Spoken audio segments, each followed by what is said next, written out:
Hi guys, here is one more of our sketchbook making videos. This is the example that I'm going to show you. This is a leather bound sketchbook with multiple folios. So you can see it has lots and lots of pages that are all hand sewn together. We are going to make a version of this today, and we're going to come up with something that looks like this, which is one of Lori's adorable paintings that's been made into a photocopy for the cover, and multiple sets of pages that are sewn together, and the wrap closure that's on the front of this. All you're going to need for this, if you want to do something similar, is going to be some paper of any kind. It can be cardstock, can be computer paper, can be sketchbook paper, can be lined paper. It's whatever you have handy. You could even use pages out of a magazine or out of a newspaper if you just wanted to try and put it together without wasting any blank paper. It's a lot of fun no matter what, honestly. So we're going to put this together. We've got our little wrap closure, you can see, with a little bead closure, and this is a lot of fun, y'all. This is going to be awesome. You don't even need anything that's particularly hard to find. For this, I'm going to use my awl to punch our holes. I'm going to use this needle to thread our string through it. You can use a cotton thread or any kind of twine. I was using sewing machine thread for this. And that is really all you need. And it can be as thick or as thin as you like. So if you want to try it with a single folio, you only need about between 5 and 10 pieces of paper. If you want to make it thicker, you can go up to as many as 60 or 70. It all depends on how ambitious you end up wanting to be. So as we put this together, I hope you have a good time. Let's get started. Okay guys, welcome back one more time for another sketchbook that we're going to put together. And this time I'm going to show you how to do multiple folios in one sketchbook and to attach a cover that we've got here to this piece. So for this one, we've got this wonderful painting that Lori did that we made a copy of. It's a photocopy, it's on cardstock, and we're going to use this as the front face for our sketchbook. So we're going to set this aside for right now, and then we'll come back to this when we're ready to assemble it, okay? So we're going to set that there. For this one, we're going to do 2 folios, and we're going to be side by side like this, okay? And we're going to go ahead and punch our holes. I've already folded these. These are cardstock as well. These are 5 sheets of cardstock each in each setup, okay? So we're just going to set this one here. Now, if you were going to make a really, really big sketchbook, you would want to make a guide. You would basically take a single piece of paper and you'd punch your holes in the right widths. That way it would be the same between each one. But because this is a standard size, I'm just going to go ahead and do this with my ruler, and it should be pretty straightforward. Okay, so we're going to get this laid in that well there. So 4 1/4 for the middle. And then let's see, we have 8 1/2, should be 7 1/2, should be 6 1/2 right there. And then 1, 2, and 2 1/2 right there. Okay, so those should be equal distance. So I am going to pick this up, and for cardstock, I'm going to need a piece of cardboard to put underneath this because I don't want to damage the table. So hang on just a second for me. I'm going to grab one.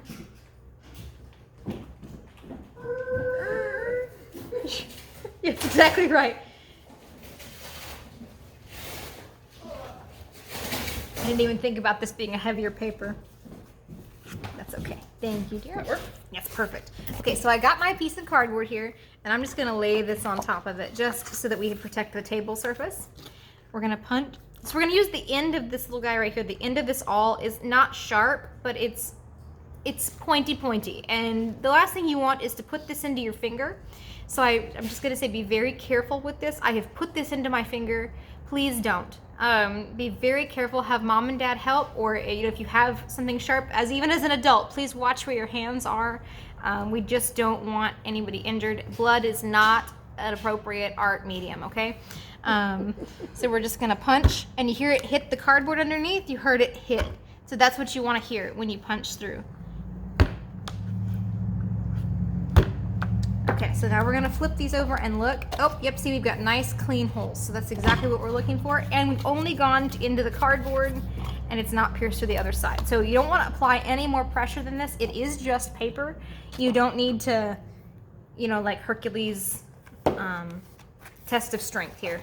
Okay, so we're gonna make our dots again. Get it to the edge, find the little well where you've made your crease. I had folded these off camera just because it's easy.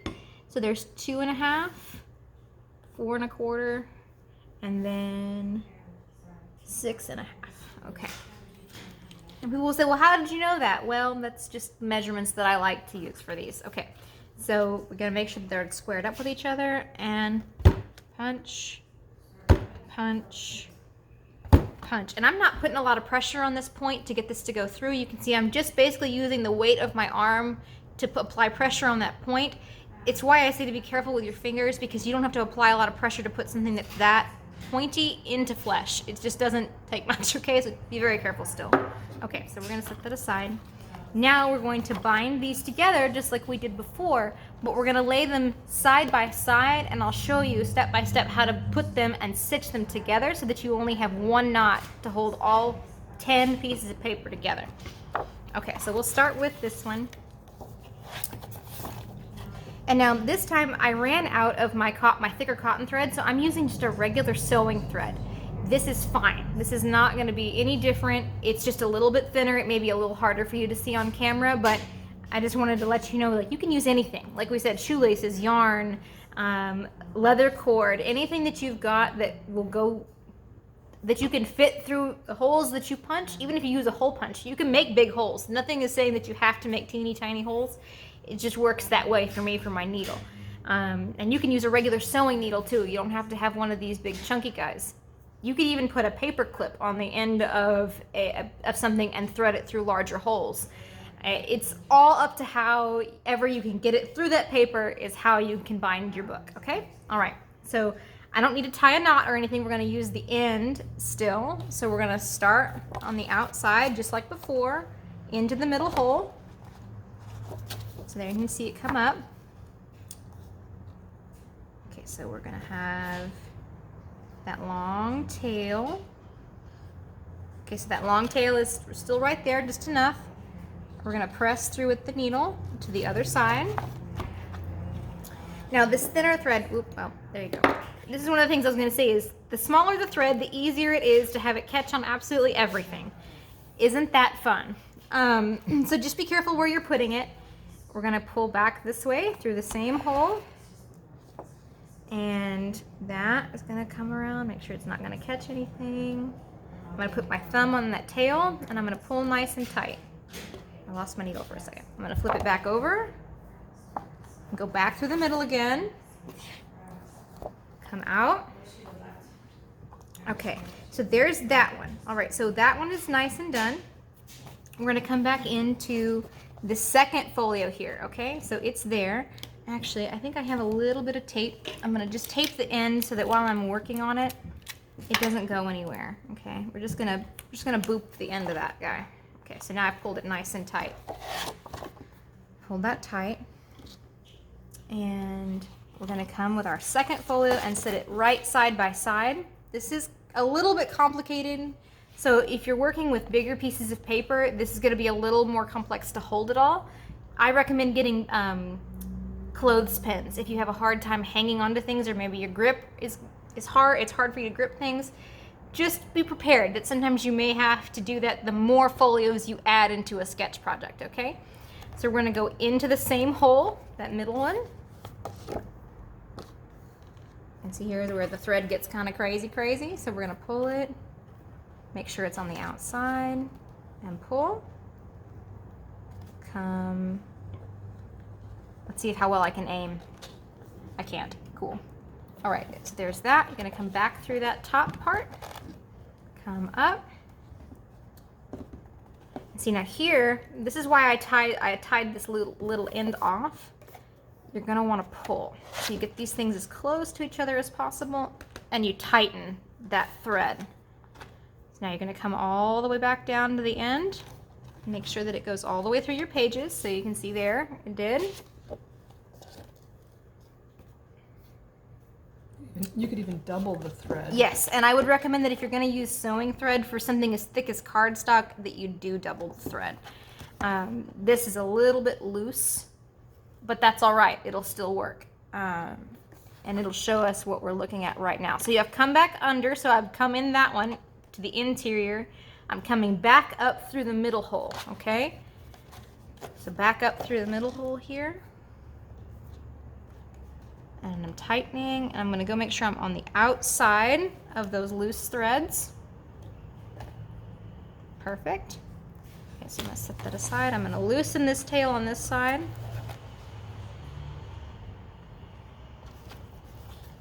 Okay, so now I'm gonna hold. Thank you, Lori. And I'm going to pull. So I'm gonna tighten, and I'm gonna tie the knot right here in the middle. And see, a thicker thread is usually better for bookbinding in general. That way you don't have such thin, kind of wispy threading, but this is the most I had for the moment. So now these two with a thick thread are gonna be really tight together, and you're not gonna have any movement problems.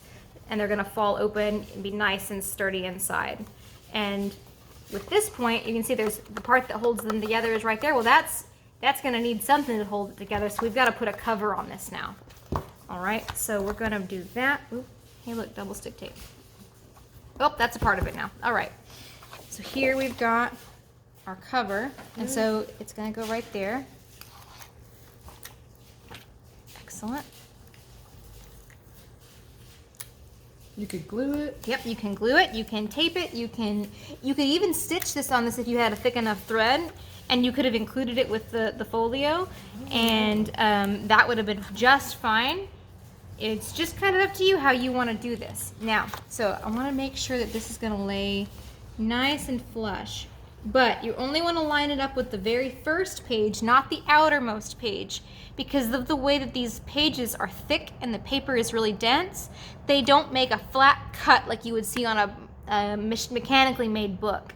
They're going to need to sit on the inner page because of the way that the triangle shapes sit together. So that inner page is the first one, and it's going to be your cover page. So once you've pressed that, and then you wrap it, yeah, see, we're really close to that first page right there. And you do have to account for the thickness of your folios. It's not always, I'll make sure that sits back. Thank you, ma'am. And we're gonna pull that back in just a little bit. Oh my, this tape. There we go. Are we saying I have sticky fingers? Yes, most likely. Okay, perfect. Oh, that one got a little janky. But you know what? We're gonna snip it. There we go, and now we'll make it flat. So as you roll it forward, you push it as far as you can towards that front piece.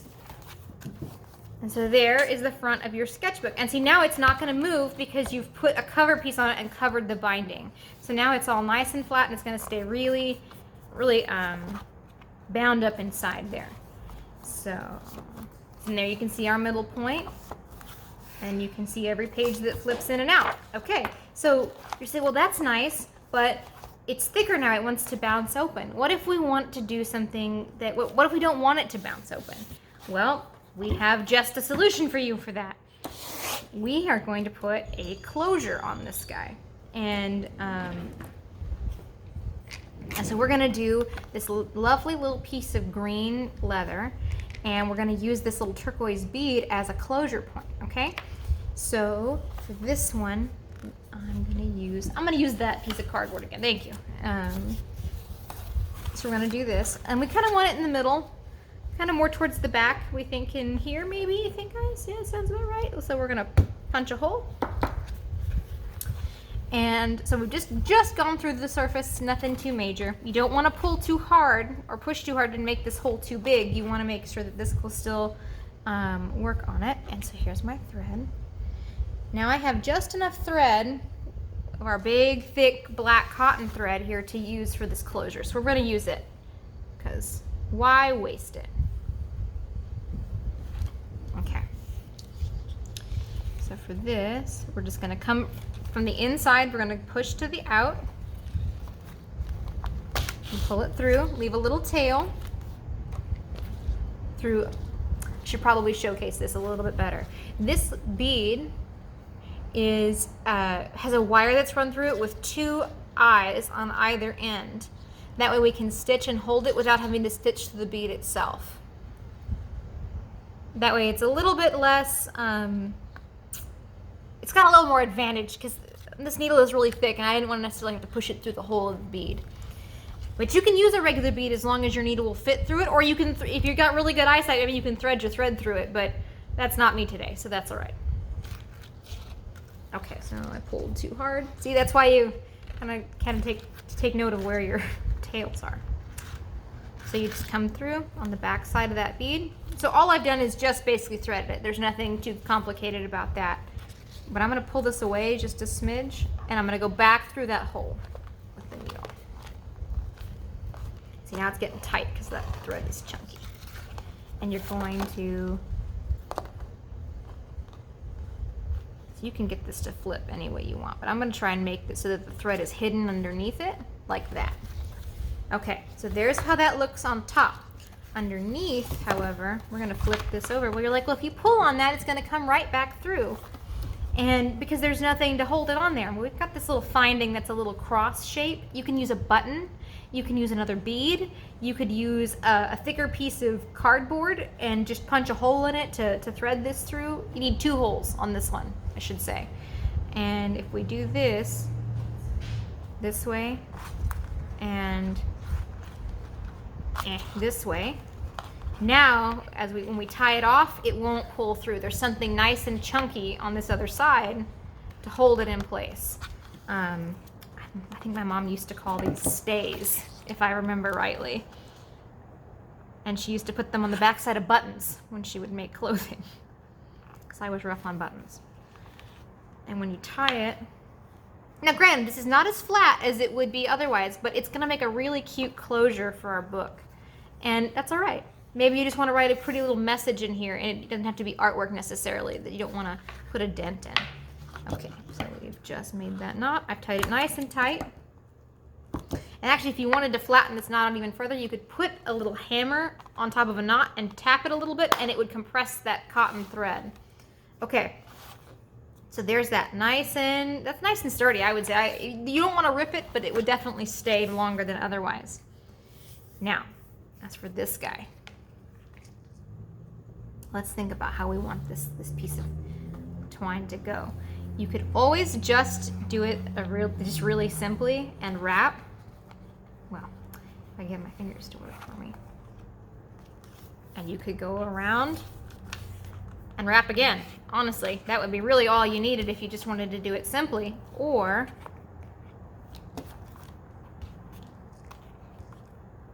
you could always come back here to the back, tie a knot. Let me do it on camera. I mean, let's not do that completely in my own lap. That's not useful. You tied a knot, nice and tight.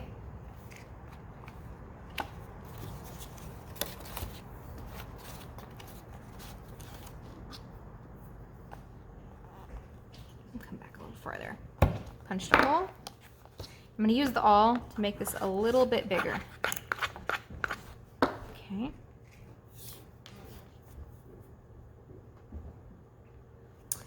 Yeah, so we can come in this way, actually. I was just thinking about how that was going to go. Let's do it this way. So if we do it like this, I'll move the cardboard. Put a little bit of glue down there. Yep, we could put some glue in here. You could tape it, but let's do a little glue because it's going to be easy.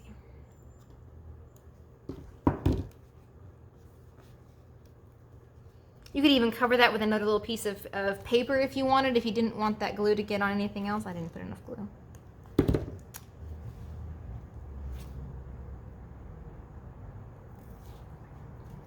Yep, in fact, I think. Thank you, perfect.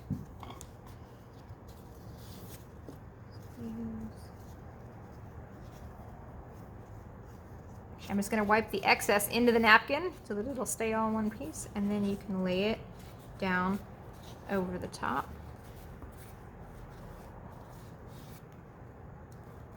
And then you could decoupage on the inside if you really wanted to. You could actually make that work in a bunch of ways. Let's use more glue. Or you can just take it off. Take it off. can do anything. Yeah, it's true. You could just do Just get the excess off and leave it el natural. au naturel. Oh man, this is the most au naturel we're getting right now. Okay, so let's do it this way. So now, as we wrap around, me and my fingers today are not cooperating. And then you could wrap and you could tuck your little piece right inside there. So now you have a little closure on your sketchbook. I love this. Isn't that nice? And so now it's all tucked away and it's got this nice like rugged feature. If you used other kinds of papers with a torn edge, it would look really nice as well. But there's a great way to reuse the things that you've been doing with your artwork, especially if it was something that you wanted to give away as a gift. Yeah, you could write a little cute message down the sides. Yep, we sure could. You could write something inside. You could decoupage photos on the inside. You could do anything with this. You could use a piece of fabric as a cover if you didn't want to use paper. So you could do all kinds of things with this. And I hope that putting these little sketchbooks together has been fun for you. It's one of my favorite things to do, and especially when I have extra paper laying around. And I hope that you've enjoyed it. We certainly have. And come see us again. We'll probably have more ideas about this next time. Thank you so much, y'all.